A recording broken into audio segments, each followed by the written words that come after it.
негови контроверзни изјави ќе собореа кампањата на секој друг, но Доналд Трамп се уште стои на чело на републиканската листа на кандидати за председателска функција. Денеска од Вашингтон за Хоризонти, заедничкиот проект на Гласот на Америка и Радио Слободна Европа, Јане Бојаджиевски се обидува да најде одговор во што е магијата на Трамп. Ви се допаѓа или не, независно, не остава никого рамнодушен за неговите ставови и медиумска појава. Дали е на повидок политичко цунами во Вашингтон? Милиардерот Доналд Трамп со препознатливите вратоврски со специфична боја и негов амблем привлекува големо медиумско влијание во САД од самиот почеток на кампањата. Харизматичен, елоквентен, директен, без влакна на јазикот. Неговата кампања жестоко се справува со незгодни изјави. Некогаш успешно, некогаш не. Има бројни примери. На MSNBC од водителот Скрит Метјус. Тема коментарите на Трамп дека жените кои абортираат треба да бидат казнети, ако абортусот е незаконски во нивните сојузни држави. Do you believe in punishment for abortion? Yes or no, as a principle? The answer is that there has to be some form of punishment. Подоцна неговиот изборен менаџер издаде соопштение во кое се вели дека ако абортусот е незаконски, тогаш здравствените провајдери треба да бидат казнети, а не жените. Лавина реакција од неговите најжестоки опоненти. Трамп води со бројката освоени делегати, но и останатите кандидати се борат да ја намалат предноста. Ова е републиканскиот председателски кандидат Тед Круз. Неговиот коментар е погрешен, но е последна демонстрација како малиот Доналд размислува за едно сериозно прашање со кое се соочува нацијата. Како врховен командант и лидер на слободниот свет, немате втора шанса, треба да го сторите исправното од прва рака. На возот критика своје место најде и поранишната државна секретарка Хилари Клинтон, која иако сенаторот од Вермонт Берни Сандерс и е најсериозен конкурент во партијата, не го одвлекува вниманието од Трамп. Ако го направите абортусот криминал, тогаш и жените и лекарите ќе бидат криминалци. Запрепастена сум што републиканците се залагаат за ограничување на влијанието од владата, освен кога станува збор за правата на жените. И Берни Сандерс за MSNBC. Не знаеме во кој свет живее оваа личност. Доколку Доналд Трамп обезбеди председателска номинација меѓу републиканците, ќе започне кампањата за председател на САД како најмалку популарен кандидат од било која партија во последните 30 години. 3/4 од жените немаат добро мислење за него, сличен процент и меѓу независните гласачи, хиспанците, младите. Ваквите бројки од истражувањето на јавното мислење кое што ги спроведе Вашингтон Пост и NBC ја определи 67% незадоволство од неговата појава. Вако висок процент досега не е регистриран во повеќе од 30 годишно следење на политиката во Вашингтон, нагласуваат овдешни аналитичари.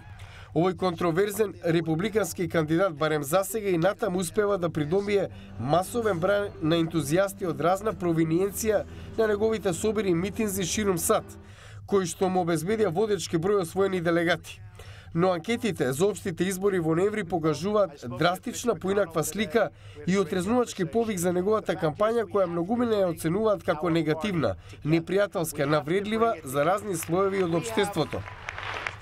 Иако републиканецот Тед Круз и демократот Берни Сандерс заостануваат по бројот на освоени делегати, двајцата постигнаа важни победи на прелиминарните избори во Висконсин.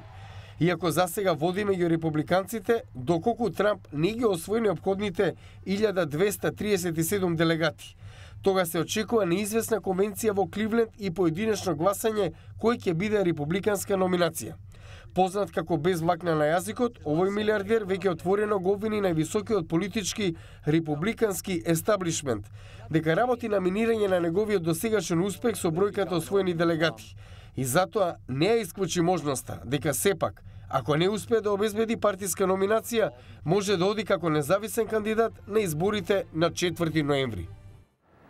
Значи, вака стојат работите. Републиканскиот истаблишмент не го сака, демократите уште помалку, граѓаните гласаат за него. Но што е со светот? Како на неговата кандидатура се гледа во Македонија?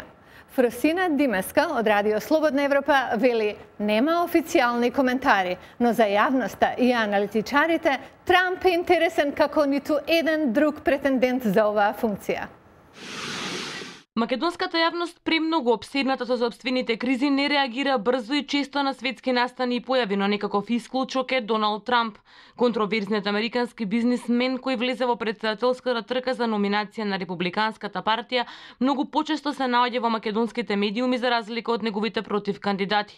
Според новинарот Љупчо Поповски, кој деценија следи светската политичка сцена, јавноста генерално е помалку заинтересирана за оваа претседателска трка отколку за онаа во 2008 година, кога Барак Обама беше прв афроамериканец кандидат за претседател. Па така, додава тој, ретко кој македонски граѓанин слушнал, например, за Тед Круз, против кандидатот во Републиканската партија на Трамп. Тој пак тука наоѓа симпатии пред се поради наклонитоста на јавноста генерално кон републиканците, смета Поповски, кој потсетува дека таа потекнува од признавањето на уставното име кога претседател беше Џорџ Буш. Ако на јавноста е преку глава од Клинтоновци, како што на огромен дел во Америка им е преку глава од Клинтоновци, тоа што на Трамп ти не го познаваат Тед Круз.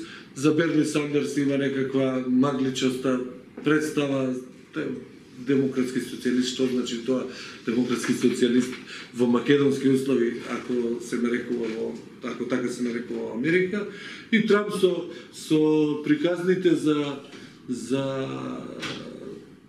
односот кон муслиманите, кон исламска држава, па дури и за односот кон жените, таа негови спектакуларни изјави кои што беа, да кажам, скандалозни, овдека може да најде некакви поддржувачи. Според Јордан Шишовски од левичарското движење Солидарност, Трамп, кој го нарекува политички забавувач и демагог, не е самиот проблематичен, туку како што додава, проблем бил теренот што го изнедрил него.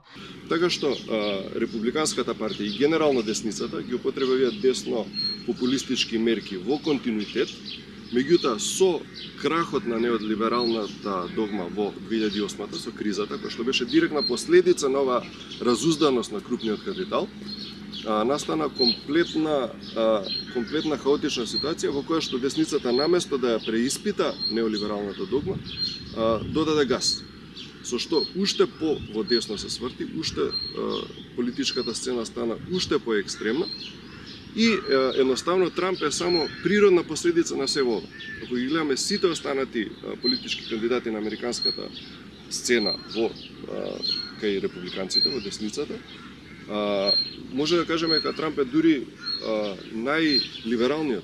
Значи, Тед Круз е каде по фанатичен во својата служба кон крупниот капитал и во промовирањето на целата омраза. Тој како и Поповски да согласува дека во Македонија ставовите како на Трамп наидуваат на поддршка, оти како што вели, дел од граѓаните тука сакаат авторитативни лидери како Орбан, Ердоган, Путин, па и Тито.